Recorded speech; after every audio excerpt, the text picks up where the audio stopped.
Tonight's thought. If you think you're bad at scamming yourself a free pizza, then you should come hang out with me in the year 2005.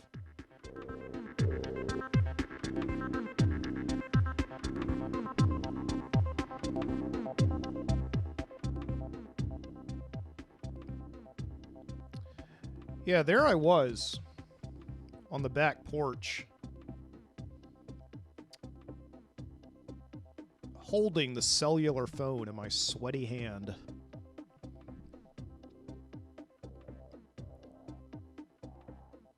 Every part of me was sweaty, in fact. My hair was wet, and it wasn't even summer. My heart was beating super fast. It felt like it was about to jump out of my rib cage and do a flying swan dive onto the dirty ground. Blood was racing through my veins, but you know what? I didn't care because I felt alive.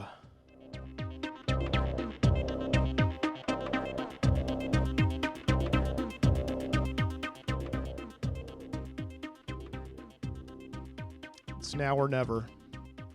And I turned on the phone and began dialing numbers.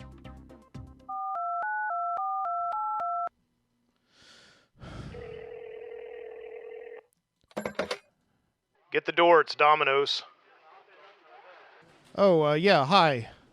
This is, well, I called you guys last week and placed an order for delivery, and the order was all wrong. You guys just got it wrong. Okay. Hello? Yeah, what is it? Well, I maybe like another pizza. Well, yeah, you got your receipt?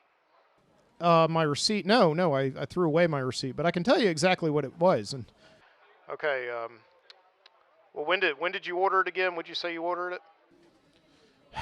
I stepped back from the phone. I was like, you know, this guy is on to me. He knows exactly what I'm doing here. The nice guy softball approach isn't working, so I changed tactics. Hey, look, man, like, you know, I'm the customer or whatever, and when I say I ordered a pizza, it's not like I'm lying or anything, like trying to get a free pizza. It's not like I watched some kind of like a Comedy Central show or something that showed me how to con myself a free pizza. I'm a genuine guy, and you know, like you're questioning me here and everything and all that. And there's like this long pause on the other end of the phone. I saw that show too. God damn.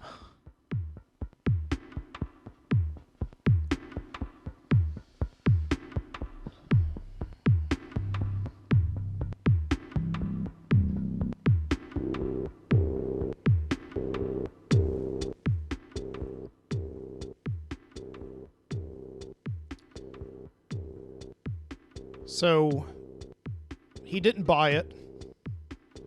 This guy at Domino's. In fact, I did. 30 minutes and $12.95 later, I was sitting there on the back porch eating my cheese pizza and deciding that a life of con artistry was not for me.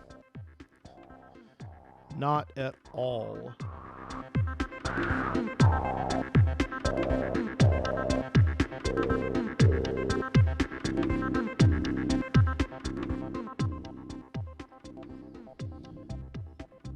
Well, from Birmingham, Alabama, this is the Midnight Citizen Show. Welcome in. I'm your host, Mike Booty. Here on another Saturday night. And was thinking about that this week. This one brief time in my life where, I don't know, I guess I decided it wasn't so much about not wanting to work for it.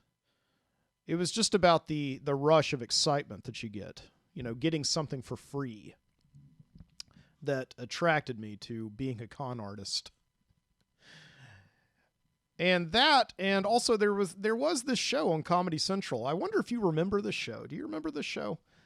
God, this is 16, 17 years now in the past.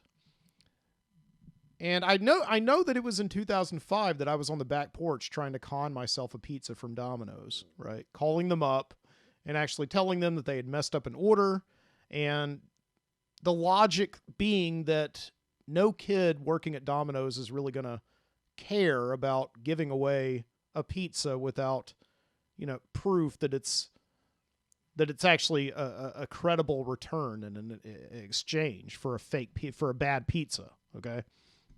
I just thought like they were just going to avoid the hassle and just give it to me. And I was very wrong. That kid actually did his job quite well that day. I don't know if he was the manager or something, but I know that this was in the spring of 2005 because there was this show on Comedy Central called Con. And it was this like idiot comedian who I guess was also a con artist teaching you how to like get free stuff all the time. And it was a cult hit. Like all my friends at UAB were like watching it. All my friends in college. And we would get together and just talk about how brazen it was that this guy was just going on national TV and, like giving away all of his tricks, all of his secrets for anybody. And we didn't really have any way at the time of finding out anything about this show. And I think even if we wanted to, and I'm sure we tried to find out, like, what was the gag? Okay, are these companies that he's scamming in on it? Like, he did call a Domino's pizza and get a free pizza. Like, is Domino's in on it, or is he just that good, right?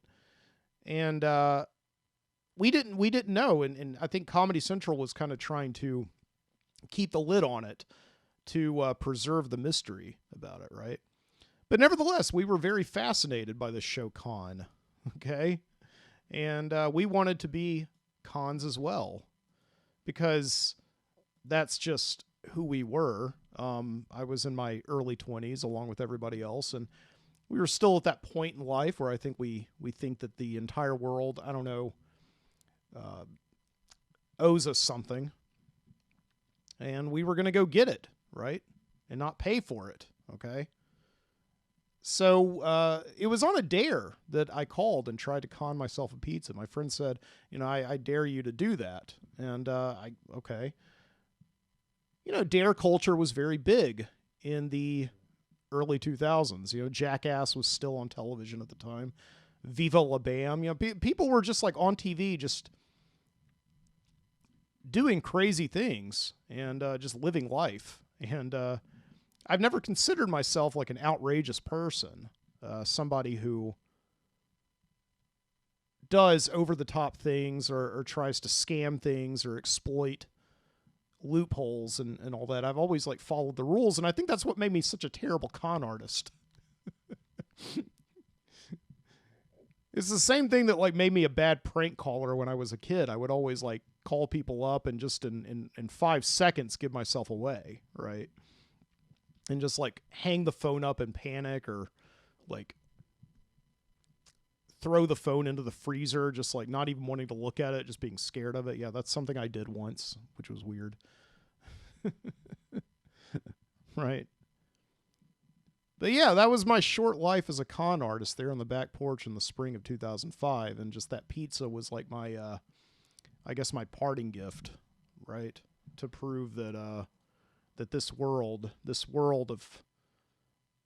of trickery was not for me.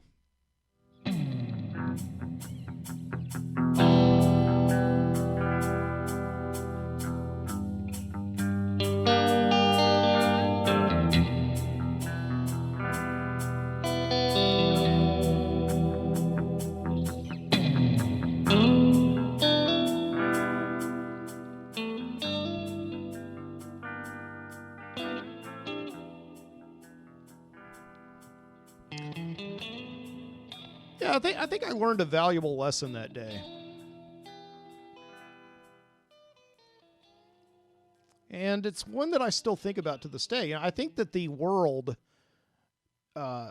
is divided into multiple dimensions. We're always talking about alternate dimensions, the multiverse. Are there other realities going on on top of or on bottom of the reality that we're currently experiencing. And I think there are, and we can indeed travel to them. And just like physicists suspect that there would be some certain restrictions if we were to go to other dimensions parallel to our own, there are definitely restrictions for us going into the actual visible parallel dimensions we can see in our world, okay? What am I talking about? Okay, so like the deal is that there are certain classes in this world, right? People are divided by money, by stature, by reputation, by where they grew up, by who their friends are, who their family is. It's this world that is split into multiple dimensions. Right? We can call it class or whatever. We can call it socioeconomic discrimination, whatever you want. But indeed, we do have these parallel dimensions, and we can sometimes travel out of our own dimension of whatever class we're in and step into the other one, right?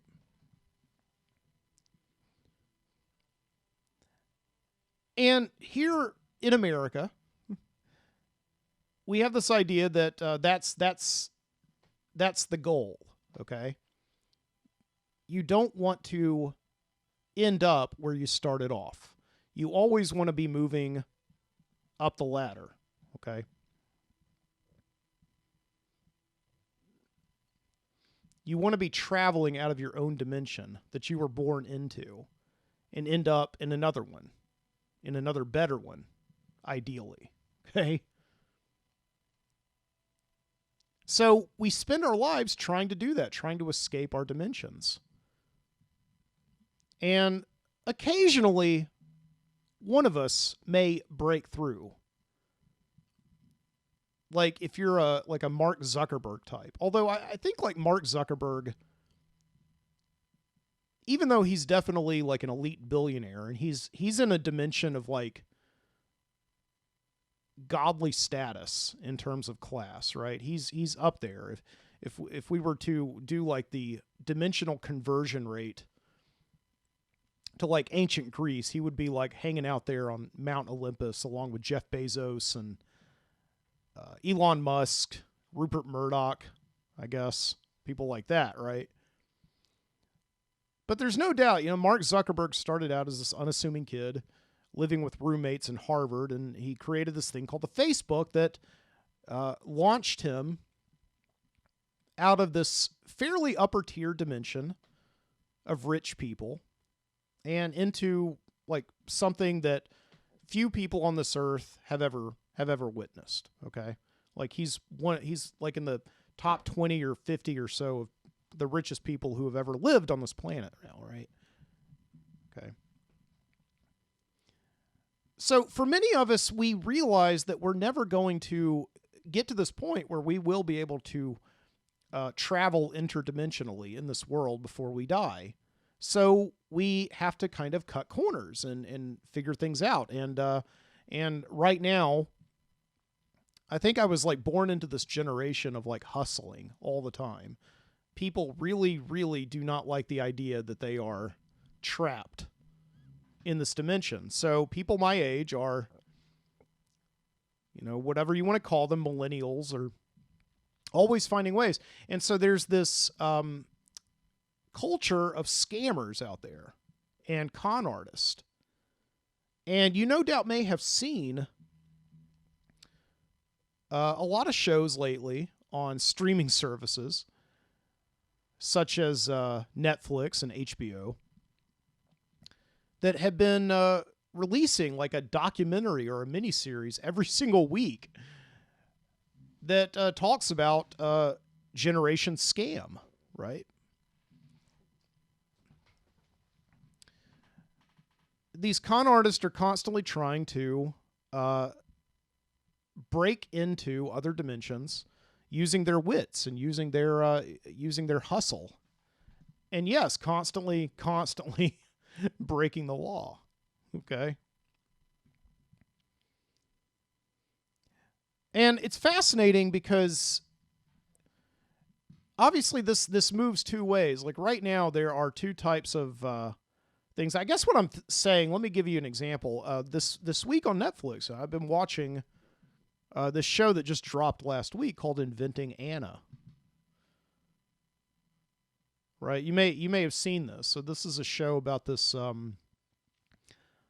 girl who comes to New York, and she begins telling everybody that she is she's the heiress to like a German fortune or a Russian. No, she's like a Russian. Is it Russia? Yeah, she's a Russian heiress, right? And somehow she comes in with all this money, but she figures out how to essentially exploit everything that people around her are into.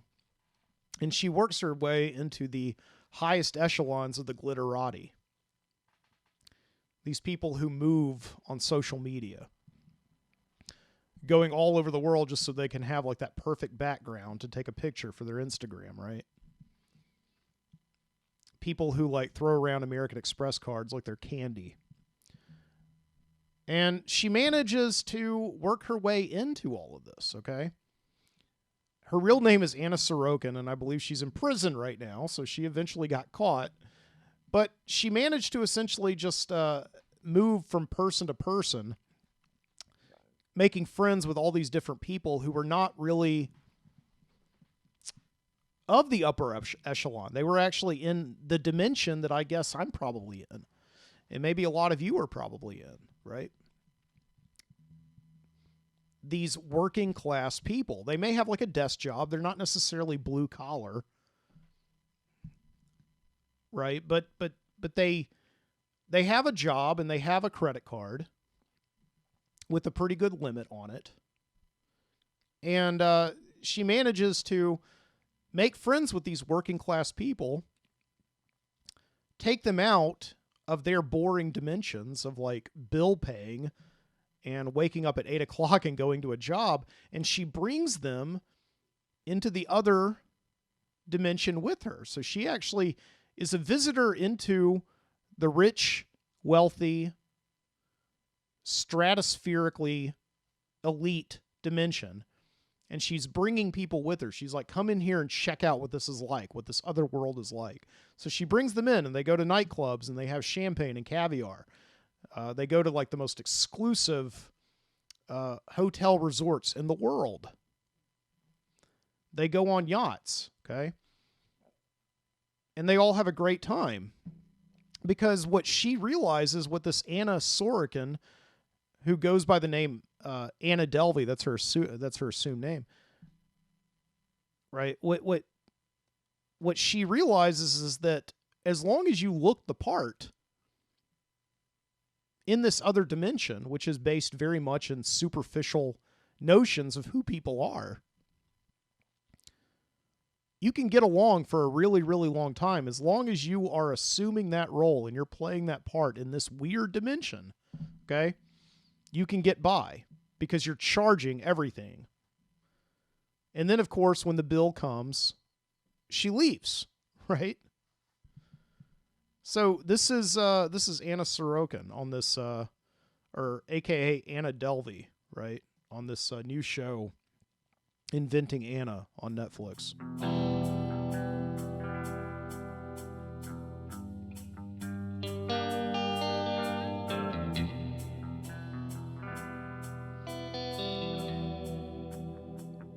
So you might think this person is terrible, especially if you're a hardworking, bill-paying, responsible adult, okay?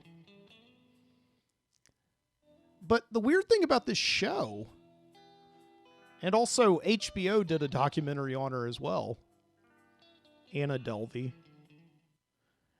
is that she's almost being martyred. She's almost being looked at as like a folk hero, a master of her own destiny.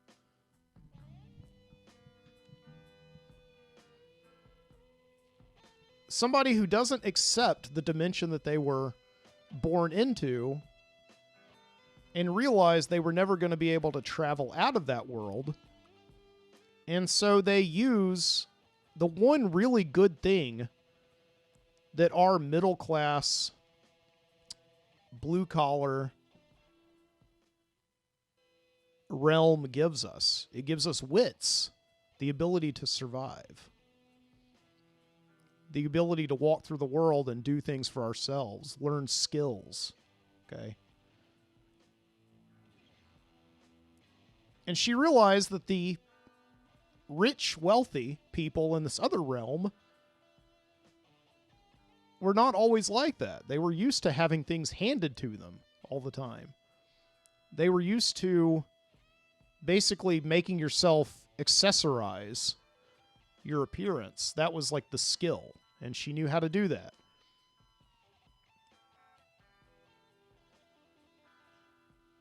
So, Inventing Anna is based on this article that ran in New York Magazine. And when the article was published a couple of years ago, of course, it got a, Netflix bought up the rights to it as fast as they could because people realized they love this stuff. But the response was overwhelmingly to martyr Anna Delvey as she sat and waited to be sentenced at Rikers Island. Because what did she do? She ripped off not necessarily just wealthy people, but she also ripped off people who had the audacity to want to escape their world, to escape what they lived in. And these people who had day jobs, but they dreamed of wanting something else. And of course, what happened was that Anna Delvey would take their American Express cards and their MasterCards, and she would charge everything to them and never pay them back. And so it's honestly like ignoring the victims, but propping up this person So yeah, she was overwhelmingly painted as this millennial folk hero somehow. I don't know. I mean, stealing's stealing, right? But I also understand it, right? She was one of the lucky ones, one of the few to breach this other world, right? If only for a minute.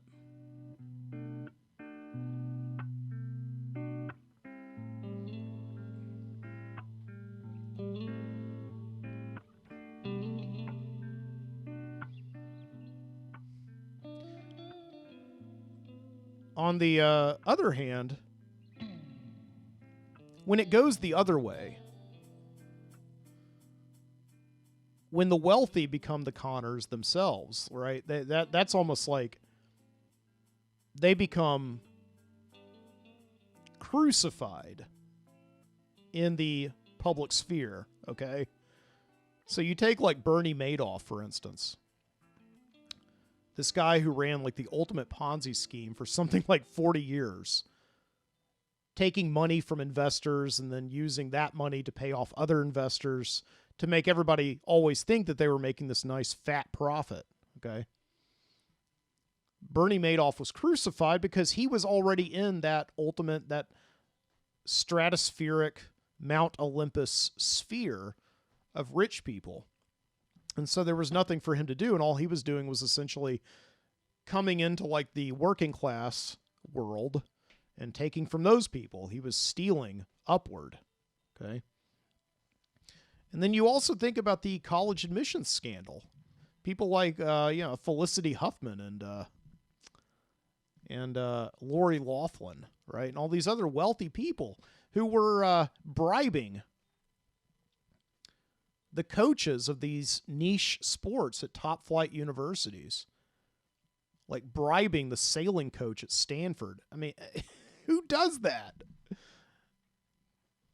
To get their kids who didn't really even want to go to college to get accepted. And this was, again, they were crucified in the media because these people were like, leaving their world, coming to ours, and we were just dragging them through the mud on it. They're like, no. You cannot come to our world. There are rules, right? We will crucify you. We will destroy you if you try to come into our world and destroy us. Okay? So, you know, what was I that day? What was I that day? Right? That day that I tried to con myself a pizza on the back porch. Trying to figure this out, like, all day. Was I a folk hero? Or was I sinister and evil?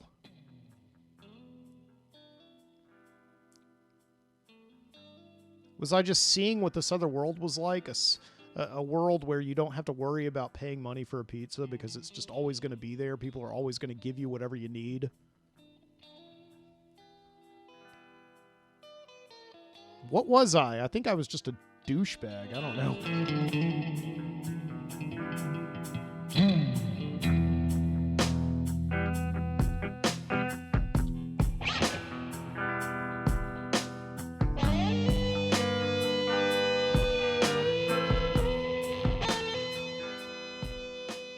Yeah, maybe so. I don't know.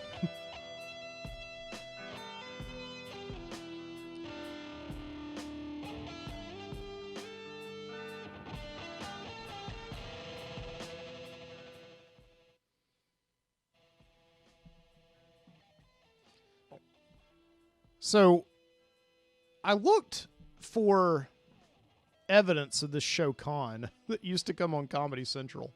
It only came on, so like now I'm a little bit more savvy, and so are they. They're spilling the tea, right, about this show. So apparently, it only came on television for like a month.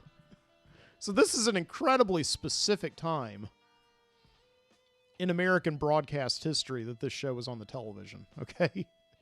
It came on from like April to May of 2005. And, yeah, it was this guy named Skylar Stone. And he and his friends would just always like go around scamming people, trying to get things for free, particularly like scamming companies. Okay. And the whole idea of the show is that he would do it as like revenge, and he wanted to treat you, to teach you how to get like revenge on people who did wrong things to you. And so I guess like the thing with the pizza is like he ordered a pizza or something, it wasn't right. No, it wasn't that, because he would have actually had to pay for it. I don't know. Maybe somebody at the pizza place was like rude to him, so he wanted to like scam a free pizza. It just ended up like looking like way more work than it was worth. But I guess that was part of that was probably the reason why it was on Comedy Central. And I keep thinking that didn't Comedy Central have some kind of like an obligation, right? Even though it's a comedy show and they were clearly treating it as parody, didn't they have some kind of an obligation to like tell people? Because I mean, I was 22, 23 years old. Granted, I was impressionable and a moron, but I was still very much influenced to try it out myself, right? You know, let's see the Skylar Stone guy. So this is called the... he's going to go and try and con Subway here. You know, let me get this on here. What happened, Jeff? What's the one thing I demand that's not on my sandwich? You hate onions. Yes. What's on that sandwich? They put onions on it. And they put onions on it. Well, you should sit there and watch them as they make away the sub, not go to the restroom when they start making your sub.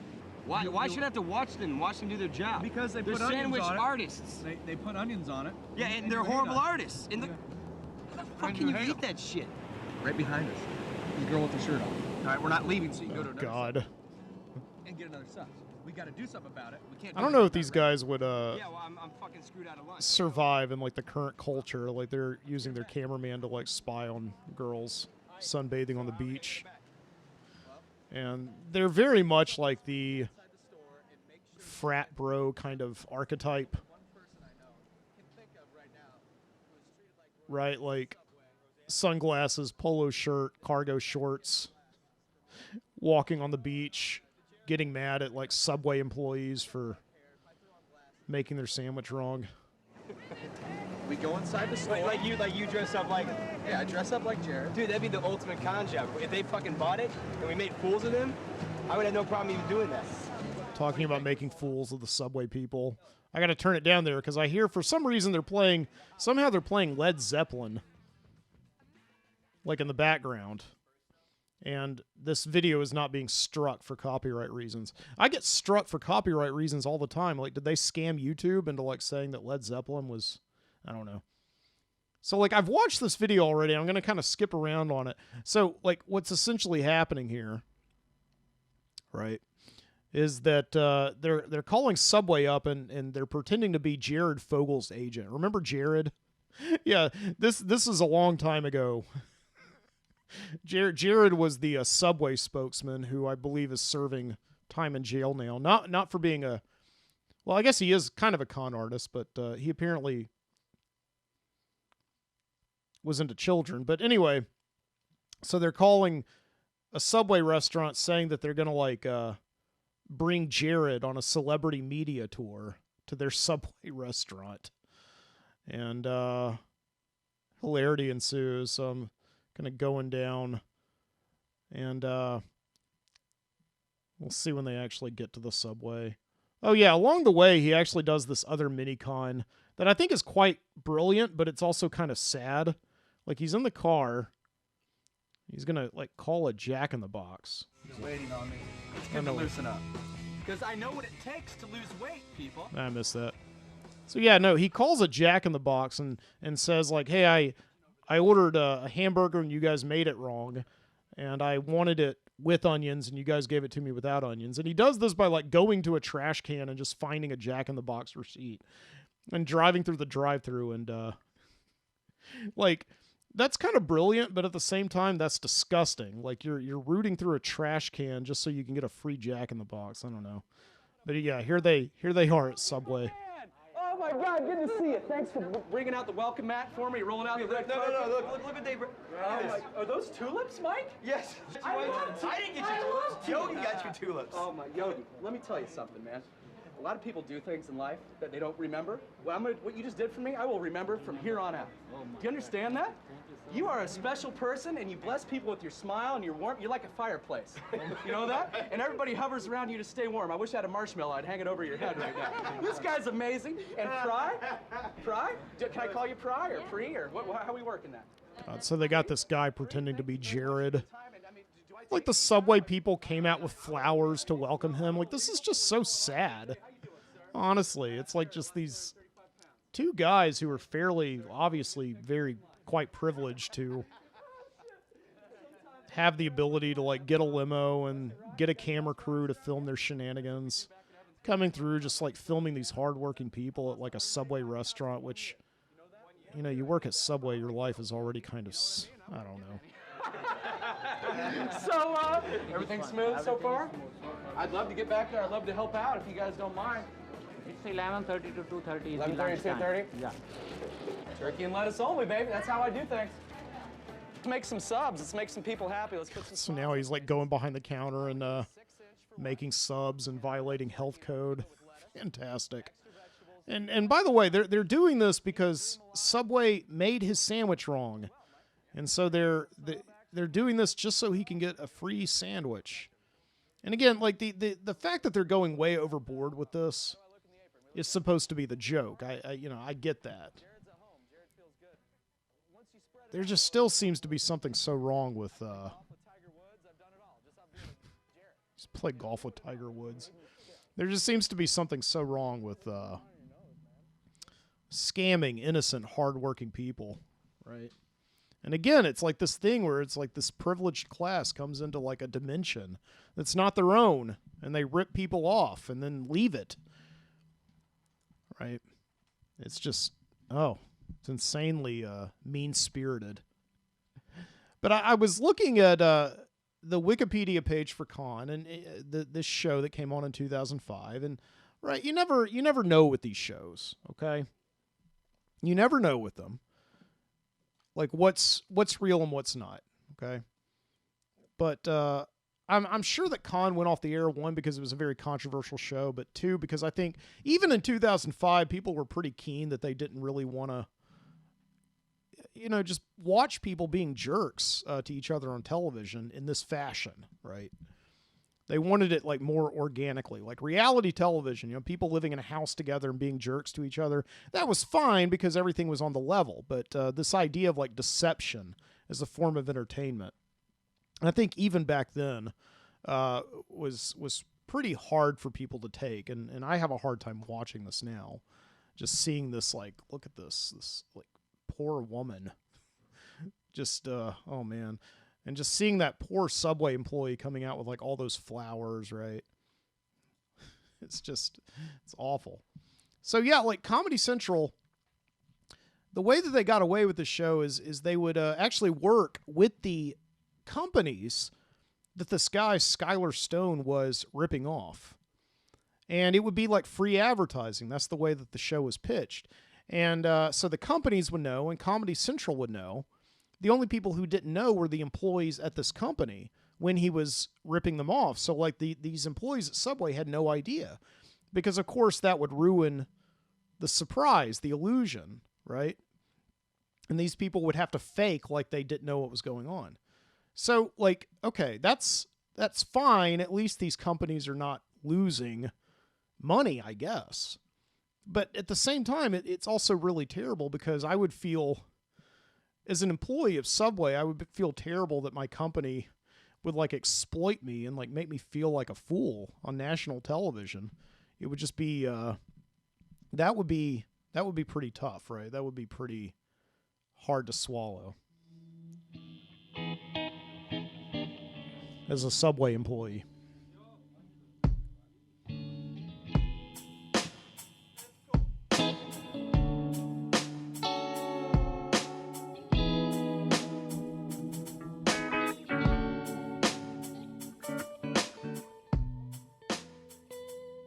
But God, we really do romanticize scam culture, don't we? In a way that, like, we don't want to be the con artist, but we're nevertheless fascinated by people who just get things, not necessarily for free, because a lot of scams, a lot of con artists have to put a lot of work into their scams, right? Like Anna Delvey put a lot of work into her scams. Like she must have never slept, because like constantly she's got things going, things in the fryer, and everybody at any given time, like 5 or 6 people have to believe a lie that she's giving them in order for her major lie to work. And that's got to be incredibly stressful.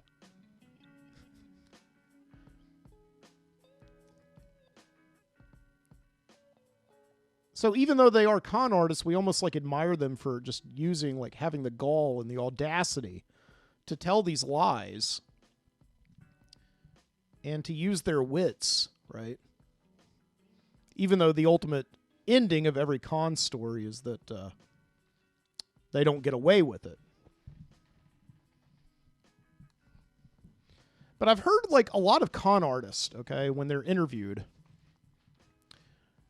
will say that they don't necessarily feel bad about the people they've conned, because what they're ultimately doing is they're making ordinary, insecure people who are trapped in their boring realities feel for just a few seconds like they're another person, right?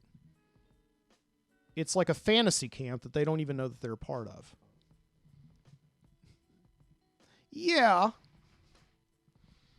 but it's a fantasy camp that for some of these people who are exploited, right, can cost hundreds of thousands of dollars. It's kind of insane. So yeah, I don't really buy that right there.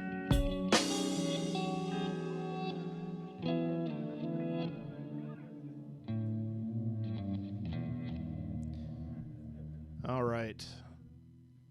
So, thank you again so much for joining me here, okay? There's more show to come. Enjoy some music for now, and I'll be back in just a minute. Thank you so much.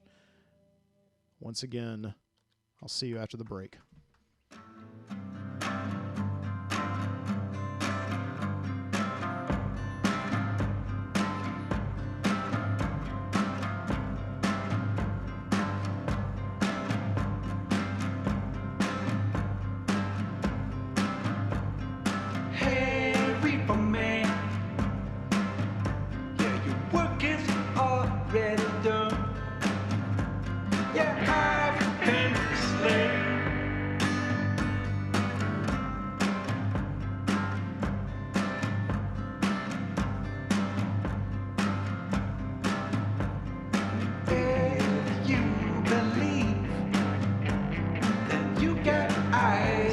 say and then move along.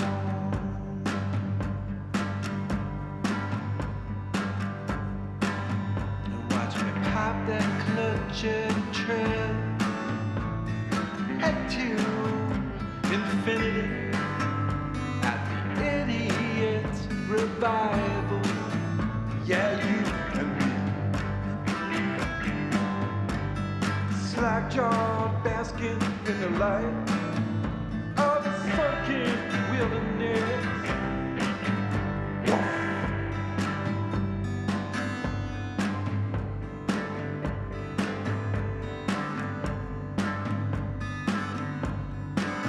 Ade, ade.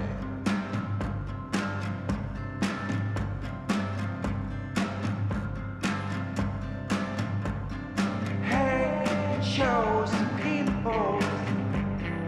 There's not much left to say. Yeah, you win the game for a day, but always in a dream. The heart is the heart is the heart. The is the heart at the idiot's revival. Yeah, you and me. Slack-jawed basking in the light of a rising wilderness.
was a rebel.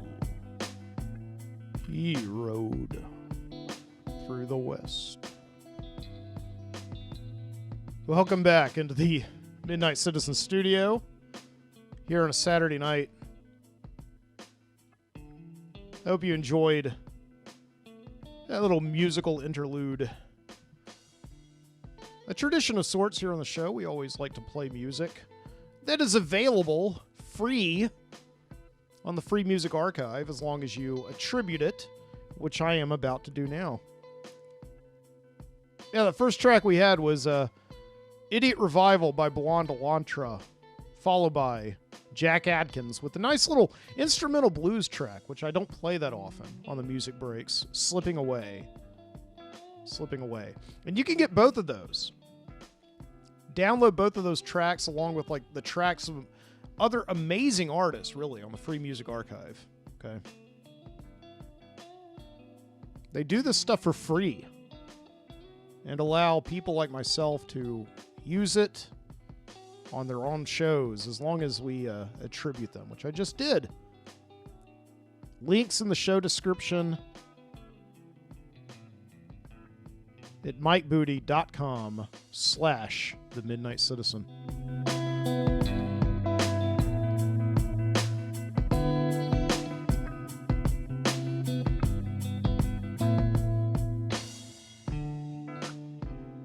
And you can listen to me, right, wherever you get podcasts. Spotify, Stitcher, Apple Podcast, I'm there.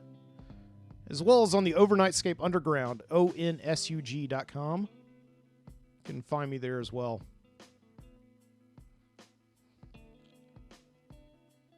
Yeah, on the break just now, I did something for the second week in a row on the live stream of this show.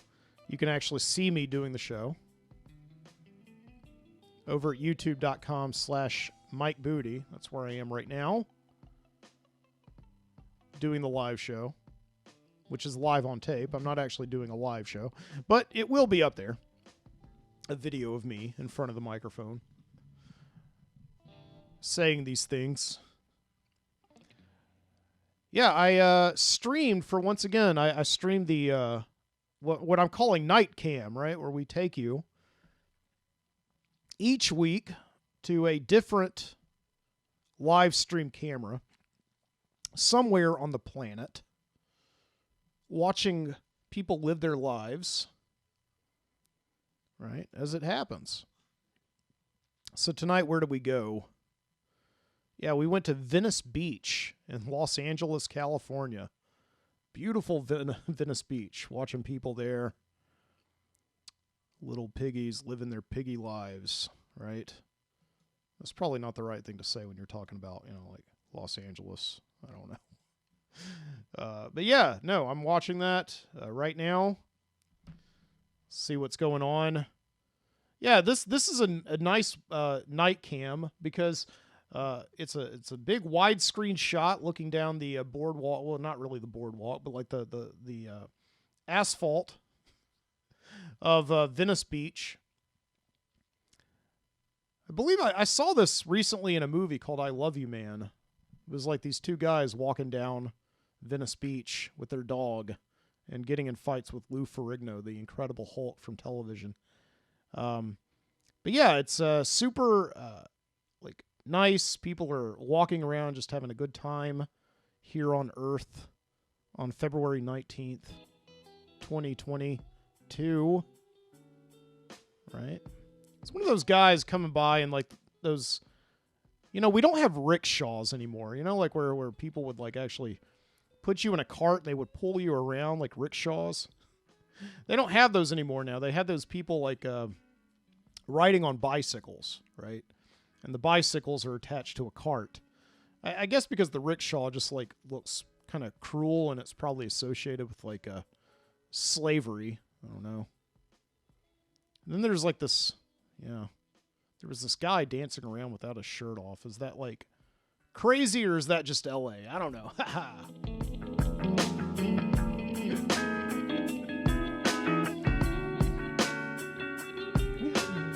Oh, God. Yeah. We don't really have places like Venice Beach here in Birmingham. Well, you know, like primarily because we're landlocked. We don't have a beach. But, yeah, just these like public squares. We kind of have a few of them. But they don't go on endlessly. Like places like Venice Beach, or like when you're at the beach, there's these long shopping centers that just go on for the as far as the eye can see, as far as the beach goes. Right? You have surf shops and hot dog stands and carnival rides and things to do.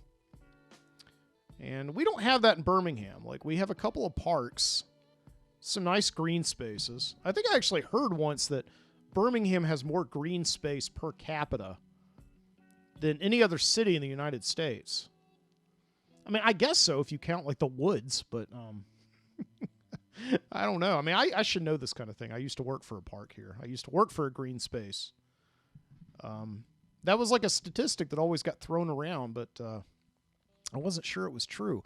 Like, more than New York with, like, Central Park and the High Line and all that. I don't know. So, yeah. Yeah, here in Birmingham, Alabama on a Saturday night, right?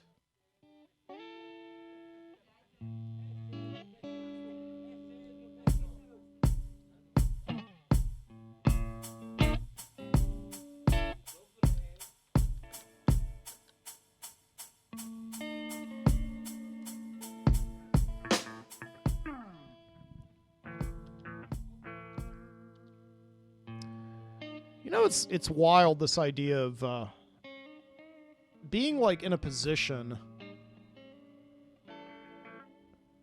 where you don't even know that you have to buy things, right? Like, things are just available to you. It's not something we get to experience that much, but there are certain things that I think everybody has this like universal disbelief that you actually have to go to a store and buy. There are certain things that are just like always there when you need them, okay? Like pens, for instance. I mean, when's the last time you bought, you know, like a Bic pen? They're just all over. They're always there. Like, and if you don't believe me, pick up like your sofa and just move it 2 inches, and I guarantee you'll find a pin there. Or if you're listening to me in your car, look, don't do it right now if you're driving, okay? But like when you park, pull your seat back. You'll find a pin there. I guarantee it. The same thing with pennies, right? Like, you don't have to work for money. You can find pennies everywhere, okay? Like, I'm not being cute here. There are certain things that just are always available to us, okay? Well, the weird thing is that like today, I was doing laundry and I was hanging everything up in my closet, my like work shirts and my pants. And I realized that I'm out of clothes hangers. I don't have any clothes hangers. And this is weird. Like, these are just always there, right? Like, you run out of hangers and they just magically appear. And like, I was like, I have no hangers in the house. I'm either going to have to double up or I'm going to have to go get new hangers for my clothes, right?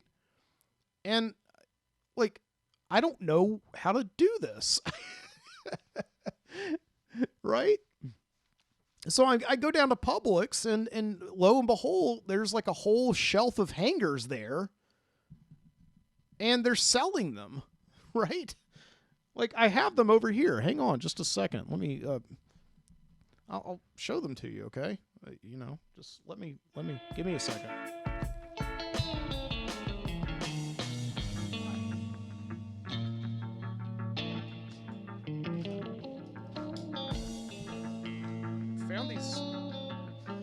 Found these nice hangers here.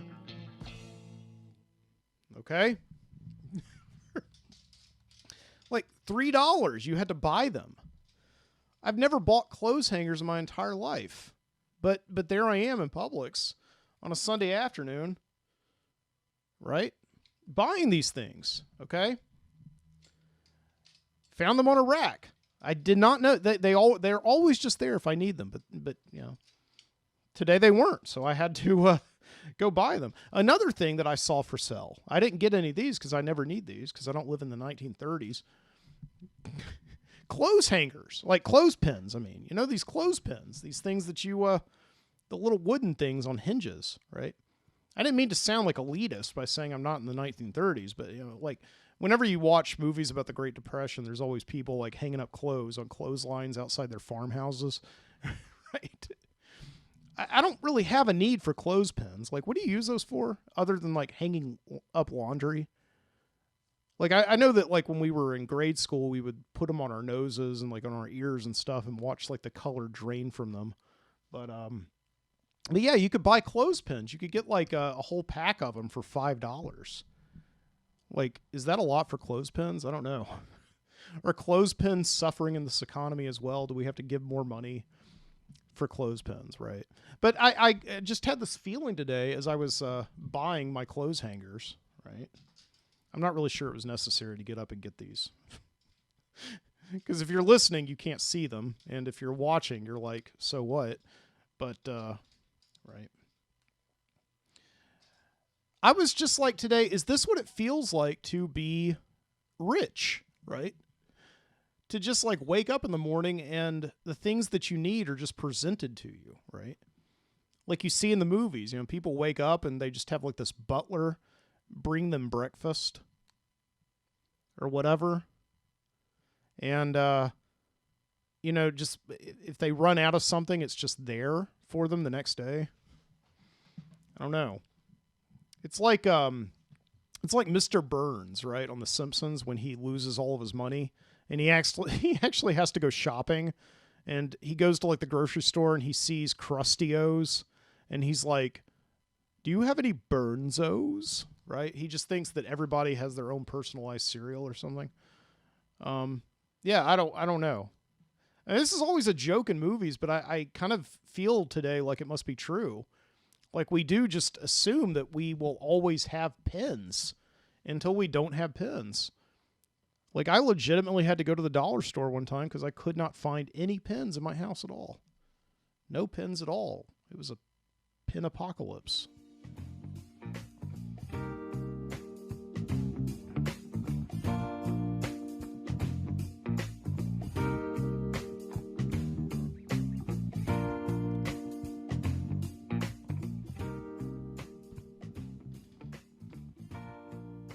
Yeah, scamming is very much on my mind these past couple weeks or so. Right, I think, like, just... How could it not be? Because, again, not to make this a generational thing, but, right, I'm 39 years old. And I think a lot of people my age... around my age, like we did grow up with this idea that we should have it nice. We should have it better. Okay. Growing up in the age of relative world peace between the early 90s and of course the early 2000s, the internet was making everybody's life so much easier. Okay. Our parents, right, had inherited the courage of the greatest generation and the wealth of a good economy. And we were just supposed to be, it was supposed to trickle down to us, right? And yet there we find ourselves in the past 20 years. Nothing really has changed. We're still working in these office cubicles. We're still paying a ridiculous amount of taxes, paying insane prices at the gas pump, right? And something has just gone wrong. And I think that's like the general malaise of like my generation. Okay? Added to all the pop culture that we've taken in, right? Watching movies like Office Space, which came out in 1999, and just very much scared. I mean, that movie, I think for like people my age, was a horror movie. And just seeing this like horrific nightmare of waking up every morning and going in and being yelled at by 8 different bosses and sitting in this cubicle that is essentially like a jail cell, right? We didn't want that. And I think like that's one of the reasons why that movie became such a big hit, not necessarily upon initial release, but Office Space is like a huge cult hit for millennials and late Gen Xers. Okay. And of course, we grew up also watching companies like Microsoft and Apple become global mega corporations off of the backs of scamming each other, right? Stealing each other's designs, and Microsoft being sued by the federal government for forcing every PC manufacturer to have Windows on it or to have Internet Explorer on it, right? We grew up under this very specific kind of thumb. And I think like what's going on right now is that you do have this like generation of scammers who are just tired of it and are just kind of trying to fight back, right? It's still bad. It's still breaking the law, but it's very interesting. And again, streaming services seem to be cashing in on this right now. They're every single week there seems to be like a new show, right? Like you got this Inventing Anna on Netflix. You got this show called The Tinder Swindler, right? Also on Netflix, which is about this guy who uses Tinder to like exploit these vulnerable, women by saying that he's like the heir to this diamond fortune, and then taking their American Express cards, maxing them out before they finally get wise to him, right? You have Pam and Tommy on Hulu, which is all about this carpenter who stole the sex tape of the newlyweds, Pamela Anderson and Tommy Lee, and sold it on the internet to people. Generation Hustle is like this 7-part Netflix documentary, or 10-part, whatever, Netflix. HBO. Every single episode covers a different kind of scammer. And I would definitely recommend watching that. It's fascinating because, again, it's like these kids who they have like ambition to be something, to be what they see on their phones and everything. But they're trapped in their boring dimensions. How do they get there? Well, they use what they have at their disposal, which is their wits, okay? And YouTube. YouTube teaches them how to do everything. Right? That cannot be denied. Yeah, YouTube, right? YouTube.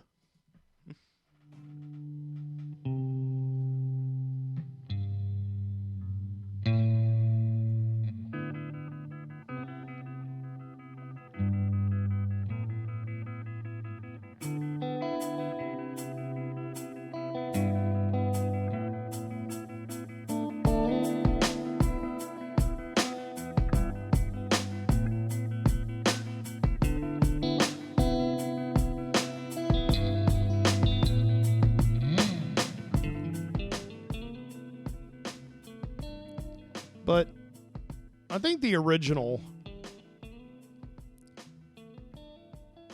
story about a scamster that was dramatized many years ago was this movie called Shattered Glass. It's a movie that came out in 2003. I think that was the movie that was really about the original Generation X con artist. This guy named Stephen Glass, who worked at the New Republic magazine. And at only 26 was one of the highest paid and the most sought after young journalists among all of the essentially, what do you want to call them? Journalati? Right? These elite presses like Harper's, The New Yorker, New Republic. Okay. New York Magazine. All these like real snooty rags. Okay. And again, he wasn't necessarily this kid from like the working class dimension. He was born in a very affluent suburb of Chicago, this place called Highland Park. And Stephen Glass worked his way into the job at the New Republic magazine on merit. He was a very good writer. But at the same time that he was writing for all these magazines, he was also going to law school. And I guess the tension kind of got to him. The stress was too much to bear. So what happened is that he started making everything up. And he made up these amazing stories, like this one story about this trade show that was like selling explicit items based on the Bill Clinton Monica Lewinsky affair, right? Like monocondoms, things like that. And then he wrote this one article about this Young Republicans conference, where the Young Republicans kind of bailed on all of the conferences that were being, and all of the talks that were being given by like the Republican luminaries. And they went into their hotel rooms upstairs and started calling prostitutes and things like that. Right? He would actually write stuff that really did damage the reputations of a lot of people in Washington. But somehow nobody ever found out that he was making all this stuff up. And it wasn't until he wrote this one story about a convention of hackers who got together. And this is in the late 90s that all this is happening. So the internet is still very young, and not a lot of people know how it works. But people know that there are hackers out there, right? These computer super geniuses, okay? Who, they basically most people would have seen that movie Hackers, or they may have seen The Net with that girl from the bus, Sandra Bullock, right? But generally they're in the dark about how the internet actually works. So it allowed Stephen Glass to essentially make up the story about a group of hackers who meet for a convention in Washington, D.C. And this one hacker who's like 15 years old has this meeting with the board of this California software company. And he has breached their security and gotten on to their website. And rather than prosecuting this hacker, they actually hire him to come on and fix their security. It's a totally believable story, because this has indeed happened in real life. Several years after Stephen Glass fictionalized it for the story called Hack Heaven that he wrote and said was true. So, not to give everything away, but Shattered Glass is a movie that came out in 2003, and I would highly recommend it. It's a fantastic film. Stars that kid, Hayden Christensen, right, who is kind of a joke in those Star Wars movies, but he's really good in this movie. This Stephen Glass, who just like you feel kind of like the way that I felt when I ordered that pizza from Domino's. You just see sweat begin to like creep down from his hair onto his face and mix with his tears upon his realization that he is caught, right? That he is not a con artist. He's a writer. And he can fictionalize and create fantasy, right? But when you call it truth, it's something different. But the interesting thing about Stephen Glass is that he didn't necessarily want money or fame. He just wanted to get the work done. He wanted to just get it done, get it off his desk, so he could concentrate on something else, which I think is a fascinating con, because like a lot of these scammers, once again, they sort of think about it's more of an ego trip for them. But it wasn't, I don't think, an ego trip for this kid named Stephen Glass, 28 years old, writing for one of the most prestigious publications in journalism in America. He just wanted to get it done, and he never even really thought that people would call him out on it. because he went out and found stories that could not be verified by anybody. So if you don't have anybody trying to verify your stories and trying to compete against you, then, you know, you're in the clear. You're in the clear, right? So, wait. Oh, my God. So, what else is going on tonight? Yes. Speaking of getting it off my desk, I'm going through my show notes. I was kind of talked about everything I want to talk about tonight. I don't know. Maybe I'll come back. All right. Without further ado, let's go down to that wonderful place. Yes. That place down on the corner where we go every Saturday night.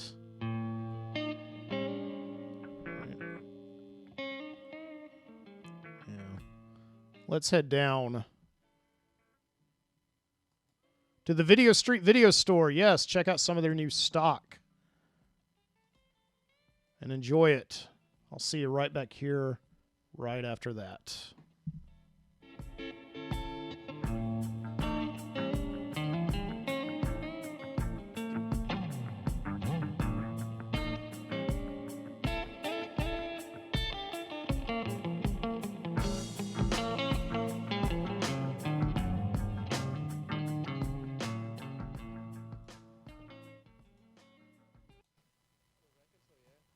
Young, upward, mobile Protestants or something like that?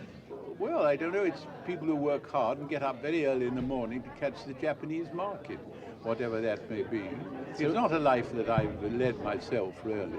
I always thought it was a freshwater crustacean, because I went to the Swan River in Australia and I had yuppies to eat there. They were frightfully nice. Inside the city greenhouses, however, monuments to Mammon and the market and home of the yuppie, life this week must seem as fragile as a glass superstructure. But did the stock market crash mean that future profit was just a mirage? At the city's most famous watering hole, they think not. Here, burnt-out yuppies may come and go, but smoked salmon and bubbly goes on forever. They like a nice plate of smoked salmon, a sole, a nice bit of turbot. Oysters are good sellers, prawns are a good seller. What do they drink? Sancerre, Chablis. In a good mood, they drink champagne. Would you be a yuppie? Good God, I'm too old, too rich. Too rich? Yeah. How much have you seen spent on champagne at a single lunch? With the lunch, £400. Would you like your daughter to marry a yuppie? No. I think they're terrible in bed. Why would a yuppie be bad in bed? Well, because they haven't any practice. If you're working 12 hours a yuppie. They conjure up a picture of young people that normally frequent wine bars, and normally they can't hold the drink that they imbibe. You've never had to clear out a wine bar on horseback or anything? Of yuppies, no. At Hayes Wharf, city prophets have created a yuppie temple. But style guru Peter York believes yuppie means rather more than just fast money. The people who actually test drove the whole idea of yuppiedom were often more over 30 than under 30. And because there's this tiny group doing very well in the city, people think it's all about them. But if the city disappeared overnight, there'd still be yuppies in this country. It's not all about the city. Everyone has their own idea of what a yuppie is, so do they really exist? In the interests of journalistic inquiry, we laced a trap with enormous amounts of champagne. But would this shy, much-envied species show itself? The trap sprung, the yuppie appeared in pinstripe plumage. Rodney, where do you live? I live in Dulwich. What do you drive? A BMW. Are you single? Yes, I am, although I live in sin and thoroughly enjoy it. And would you regard yourself as reasonably wealthy? Reasonably. So you're a yuppie? I wouldn't consider myself one, but friends tell me that I am, particularly at the golf club, so I've decided to come out of the closet. Yes, I probably am a yuppie. Sarah, now you wouldn't be proud to be a yuppie. If No, I called you certainly one, wouldn't be. what would your reaction I'd be? be grossly offended if you called me a yuppie. Why? Simply because of the stigma attached to being a yuppie. Yes, I would not like to be described as being a yuppie. Why not? There's a derogatory sense of flaunting wealth, which I wouldn't like to have ascribed to me. I can't say honestly that I always wanted to become a yuppie, but having said that, I always wanted a BMW. And I think the two just came together. Today you're proud to be a yuppie? Yes, all right, I admit it. I'm proud to be a Yuppie. Because of the city, people think, oh, Yuppies are people who are in it for the big kill, the 200,000 a year before burnout. But often, Yuppies are actually much more thoughtful, clever people than that, who are balancing quality of life against money. Yuppies live in a ring of mainly inner suburbs where they can buy good quality Edwardian houses and make something of them. So Yuppies could live in Kilburn or West Hampstead on the one hand, or in Battersea on the other. Is J.R. Ewing a Yuppie? No, he's too rich. You can be too rich to be a Yuppie? Oh, I think so. What's the stage above Yuppie, then, if you're too rich to be a Yuppie? Well, I suppose there is life after Yuppianism. Just being a simple multi-millionaire is enough? A simple multi-millionaire Texan is quite sufficient for me, thank you.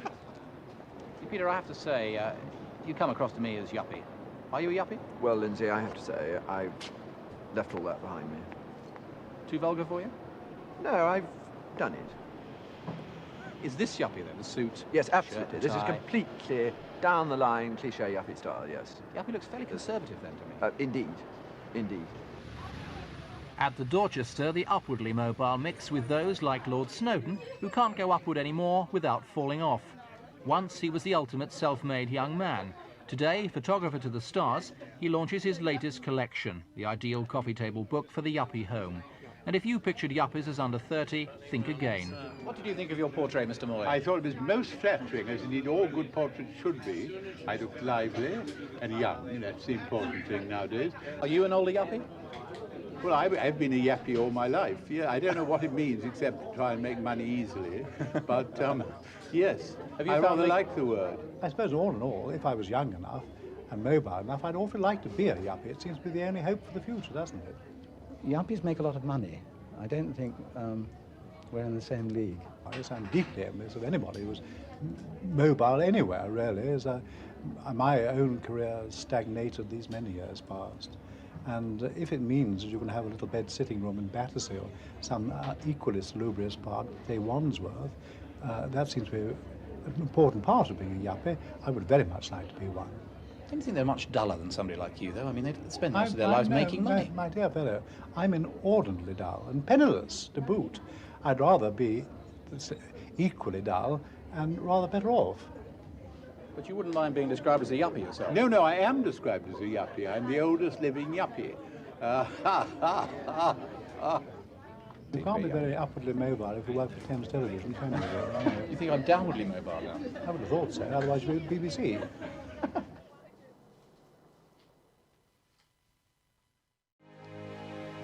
Well, that was Kenny Rogers and Sheena Easton on the Music Channel with Dave Otto doing Bob Seger's We've Got Tonight. Sheena Easton has come from being a relative unknown singer in Glasgow to the top of the American charts in 2 short years. And that kind of rocket to fame success has its shortcomings. She says that she just can't stand the touring. That's the one thing that she hates about all the success. But she puts up with it because it's something she has to do. Say, if you want to pick up on the new consumer catalog that the United States government puts out, it's a real handy thing to have around the house, just like your set of encyclopedias, because it has 200 different pamphlets and publications that give you all kinds of information. What you have to do is write for the consumer catalog, Pueblo, Colorado, 81009. Okay, now another product from the British Isles on the Music Channel. Bonnie Tyler. Remember a few years back, It's a Heartache? Then she had a lull in her career, and now she's got the #1 song across the country, Total Eclipse of the Heart. Bonnie Tyler on the Music Channel.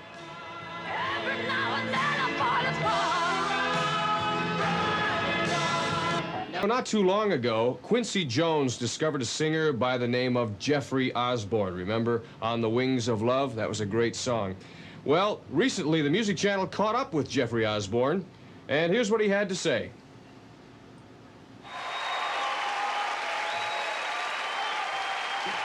That's Billy Joel here on the Music Channel with Tell Her About It. And in that video, it was, of course, the one and only Rodney Dangerfield, but in his upcoming video, it is the one and only Christy Brinkley. She is the star in his newest video, Uptown Girl. In the video, Billy Joel plays the part of a gas station attendant, and Christy Brinkley, who is his real-life girlfriend, drives up for service on her Rolls Royce. Now, you will be seeing the video right here on the Music Channel. We will be premiering the video this Friday night at 8 o'clock, so you'll want to be watching for that. Now, something else that you'll want to listen up for, you won't want to miss out on this one.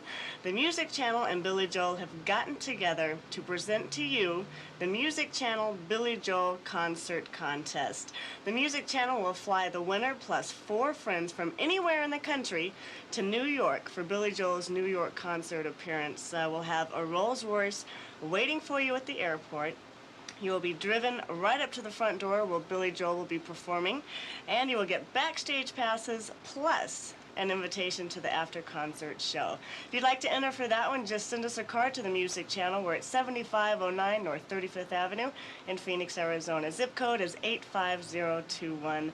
Denise Black here with you on the Music Channel, and coming your way in just a moment, Donna Summer. She works hard for her money.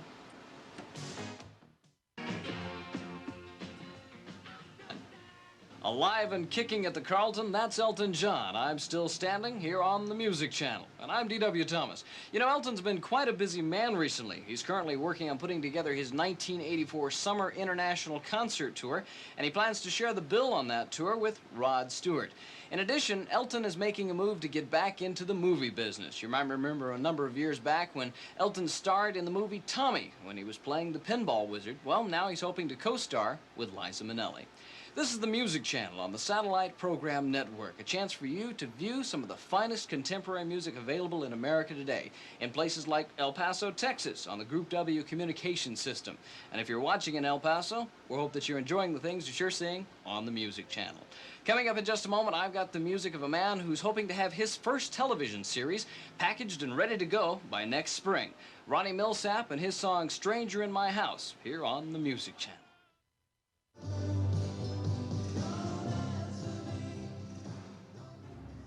Hello, I'm Autry Jones, another one of your VJs here at the Music Channel. Coming up next, I have videos from Kenny Rogers, This Woman, as well as Fleetwood Mac member Christine McVie, Got a Hold on Me. So enjoy the videos right here on the Music Channel. Hi, I'm Valerie Summers, your midday VJ here at Music Channel 61. Now, coming up next, I want you to watch this quick word from Denise Black, and then we'll get straight back into the music with Phil Collins and the Eurythmics. Hi, everyone. I'm Denise Black, and if you'd like to know what the 12 hottest videos were from this past week, just tune us in this Sunday at 6 o'clock for Music Channel's Top 12 Video Countdown show. We not only have lots of great videos, but we have lots of great information about the videos and the artist. Also, we've got the contest winner for the #1 video contest, and we have a premiere video from John Cougar Mellencamp and a tribute to the late Marvin Gaye. So for a real good time, tune us in this Sunday at 6 o'clock for Music Channel's Top 12 Videos. You're tuned to TV 61, the Valley's music video station.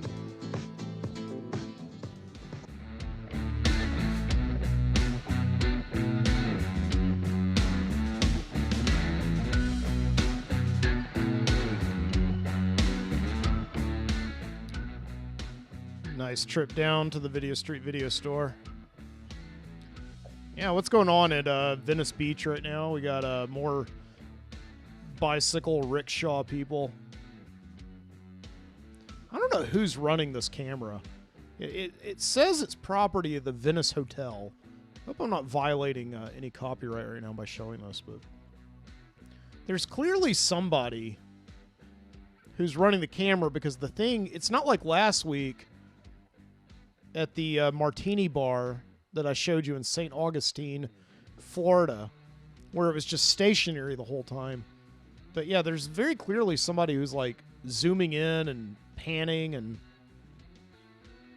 I don't know, that must be an interesting job.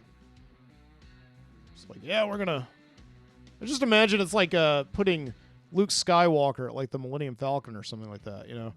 Just put him down at like a turret, only instead of the gun, it's like a camera, and he just kind of spins around there like all cocky, getting shots of like old ladies and shirtless guys dancing by trash cans.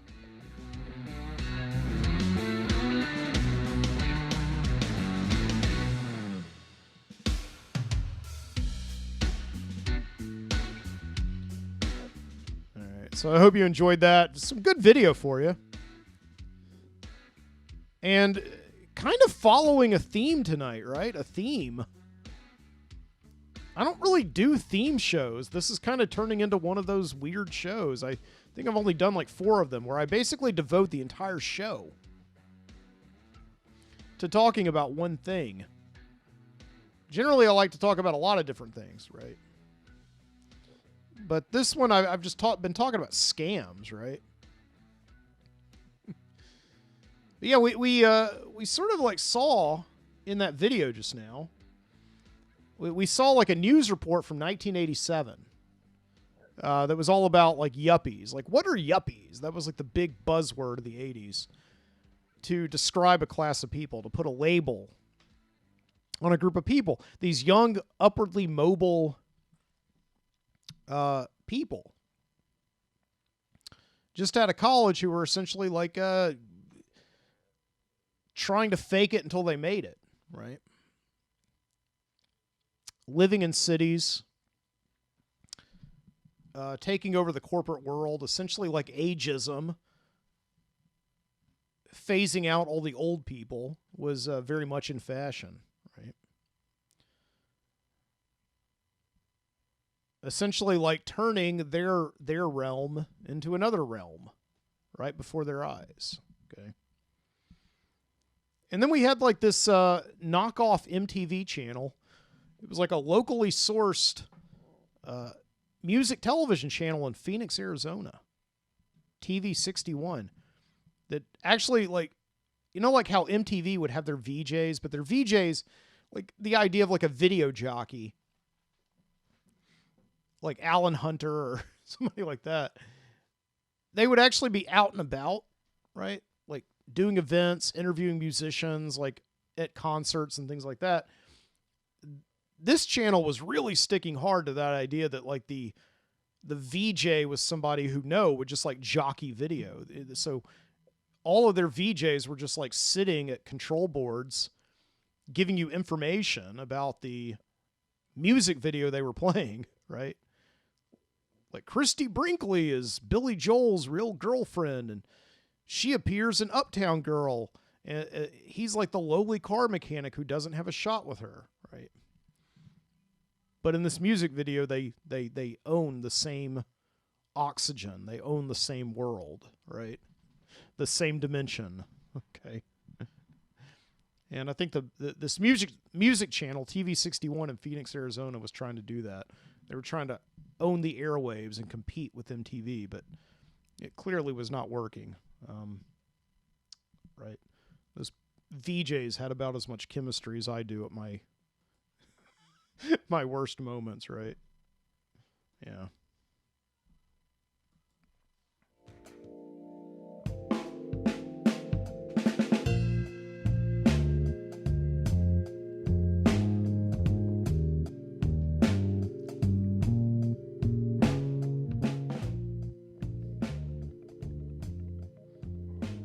Isn't it kind of funny, though, that I guess it was like really starting with Napster, right?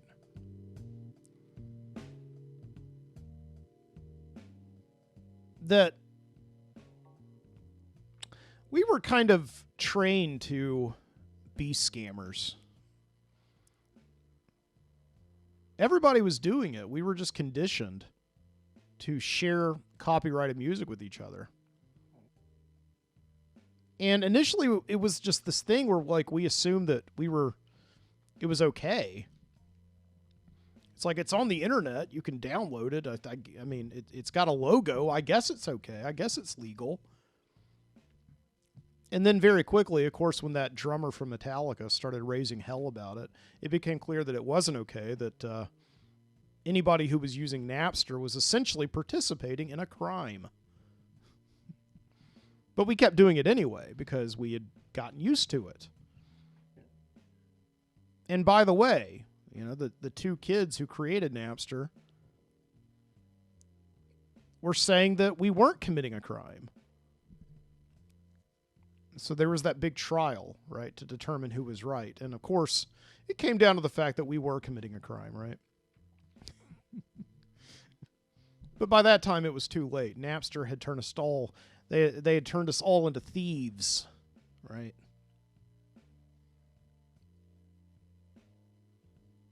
And we went on torrenting and going on to movies 1, 2, 3 and finding ways to scam these companies.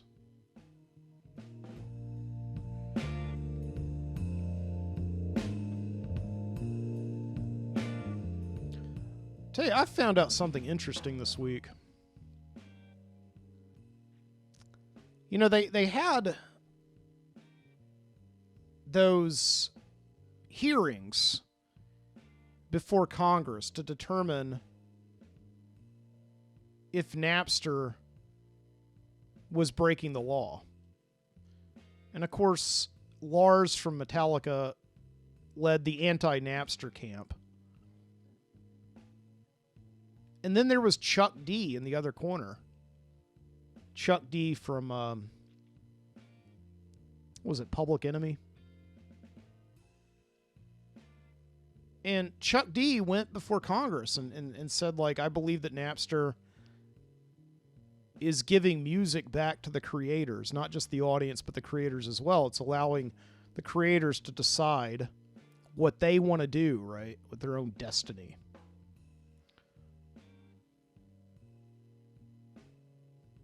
And I found out this week, I always thought Chuck D was pretty cool for that.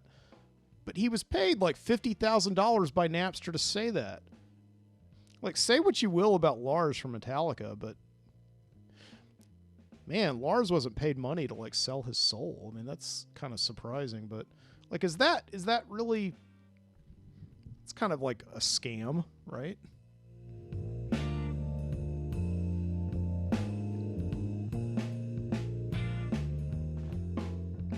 What I think is very interesting is that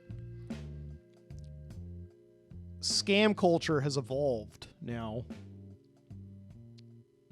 to the point where we're cutting out the middleman. Like, we're all just accepting that we're going to get scammed. So we're just kind of meeting each other in the middle and being like, okay, we know that one of us is going to scam the other person. We just don't know who it is. And this is called like NFTs and cryptocurrency, right? Like, this is a scam. Everybody knows it's a scam, especially these NFTs. Like, I can sell an NFT of tonight's show art if I wanted to, right? The JPEG of tonight's show art for the Midnight Citizen, episode number 232, my short career as a con artist.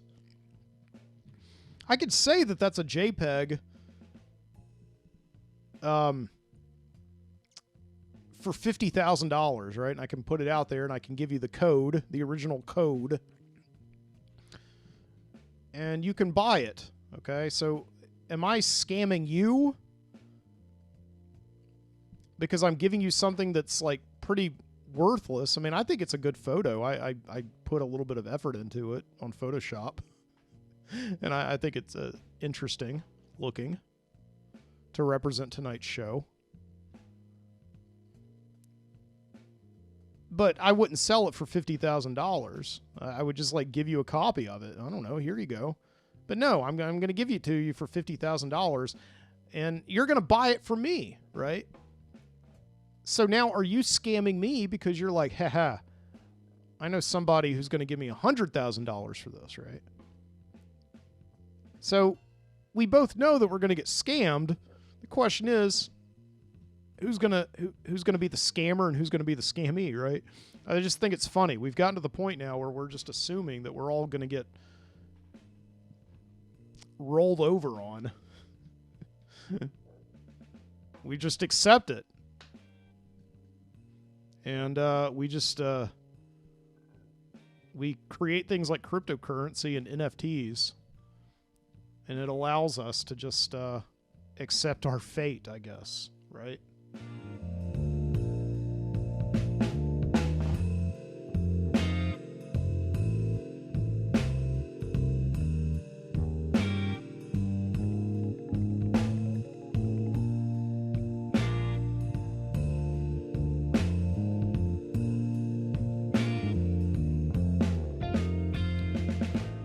All right, with that, I think I'm going to call it a night. Thank you so much for joining me here tonight on the Midnight Citizen Show in the Midnight Citizen studio in beautiful, chilly Birmingham, Alabama,